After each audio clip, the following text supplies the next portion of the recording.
मुझे किसी और का तो नहीं पता, मैं किसी और के बारे में इतनी बातें समझ भी नहीं सकता कि लोगों की क्या पसंद है।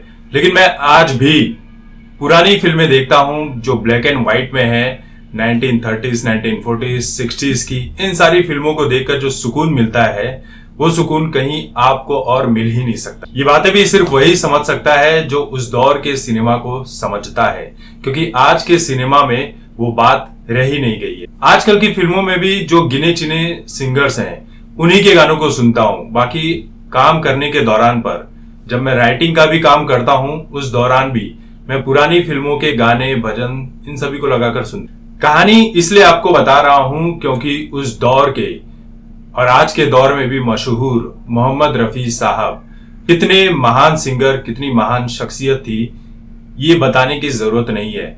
रियलिटी शोज में करण जौहर मोहम्मद रफी जी की तारीफ करते हैं, लेकिन अपने फिल्मों में मोहम्मद रफी की किस तरह से इंसल्ट की थी, ये देखने के बाद मोहम्मद रफी के जो लड़के हैं, बहुत सारे हमारे देश के सिंगर, बॉलीवुड से ही बहुत सारे लोगों ने करण जौहर को खूब लतीड़ा था।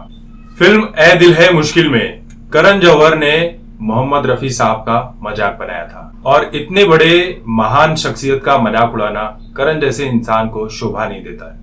कहानी कुछ ऐसी है कि रणबीर कपूर का फिल्म में एक डायलॉग है जिसमें वो कहते हैं कि मैं मोहम्मद रफी साहब जैसा गाता हूं, मेरी आवाज मोहम्मद रफी जैसी है, मेरी आवाज में उनकी एक झलक है।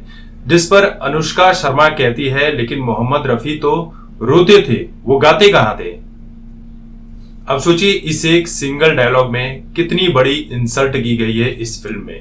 इसके पहले भी लता मंगेशकर जी का किस तरह से अपनी वेब सीरीज में कियारा आडवाणी वाला वो सीन किस तरह से अपमानित किया था लता मंगेशकर के उस गाने को, वो भी हमने देखा। और बप्पी लहरी का भी काफी मजाक उड़ाया था इस फिल्म में, और मोहम्मद रफी साहब का तो उड़ाया ही। अब सोचिए इस तरह की इंसल्ट अगर कोई करण जौहर की कर दे या उनके पिता की कर दे, तो क्या करण जौहर इस तरह के अपमान को सहन कर पाएगा? बिल्कुल नहीं कर पाएगा। जब मोहम्मद रफी साहब की मौत हुई थी तब मुंबई में उस दौर में लाखों लोगों की भीड़ जमा हो गई थी उनके अंतिम संस्कार के लिए। ये थी मोहम्मद रफी की शख्सियत। और मेरे ख्याल से करण जौहर जब इस दुनिया से जाएगा तो शायद ही गिने चुने हुए लोग जो चापलूस टाइप के लोग हैं वो भी ना जमा हो, क्योंकि बॉलीवुड में आजकल तो रिवाज बन गया है, एक बार इंसान खत्म हो गया, मर गया, तो उसके पीछे कोई भी नहीं जाता है। ये बॉलीवुड की आज की पहचान बन गई है। हैरानी की बात यह भी है कि अनुष्का शर्मा इस डायलॉग को बोल रही है। क्या वो इस डायलॉग का विरोध नहीं कर सकती थी? अगर वो उस लायक होती तो जरूर करती। अनुष्का शर्मा को सिर्फ इस बात का विरोध करना आता है कि स्टेडियम में जब वो अपनी बच्ची को लेकर जाती है तो उसकी बच्ची की तस्वीर को लोगों ने सोशल मीडिया पर वायरल कर दिया।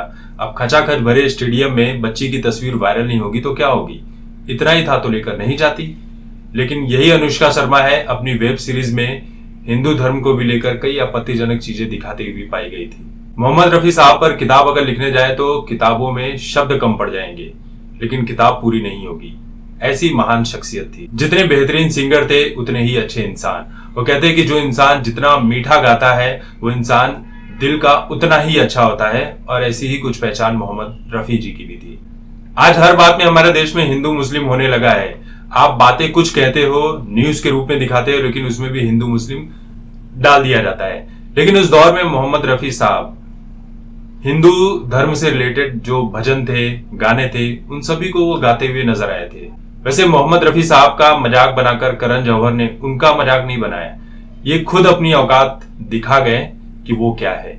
वैसे दुनिया करण जौहर का किस चीज को लेकर मजाक बनाती है ये बात सभी जानते हैं।